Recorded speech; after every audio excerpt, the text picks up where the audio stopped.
Office ছুটি হয়ে গেছে, তাড়াতাড়ি আমি বাসায় যাই। রান্না বান্না করতে হবে তো যাই। ওখানে মোল্লারে দেখি কে বাগানে? মোল্লা কি ওখানে আকাম কুকাম করতেছে নাকি? দেখি যাই দেখি, তাড়াতাড়ি যাই। দেখি কি করে।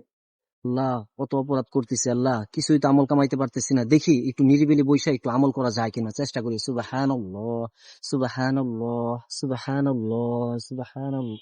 এই মোল্লা, মোল্লা, মোল্লা মানুষ তুমি বাগানে কি করো? ভাই, আমি বাগানে বইসা বইসা বাজার করতেছি। হা হা হা হা, মোল্লা পাগল হয়ে গেছে। বাগানে বাজার করে? বাজার এখানে না, বাজারে ওই আশুলিয়া। আশুলিয়া যাও বাজার করতে। ভাইজান শোনেন, আল্লাহ রাসূল সাল্লাল্লাহু আলাইহি ওয়াসাল্লাম বলেছেন, আদ দুনিয়া মাজরাতুল আখিরাহ, দুনিয়াটা হচ্ছে কি আখিরাতের বাজার। এই জন্য ভাই আমি চেষ্টা ফিকির করতেছি কিভাবে দুনিয়া থেকে একটু আমল নামা বাড়ানো যায়। ঠিক আছে মোল্লা ভাই, আপনি থাকেন,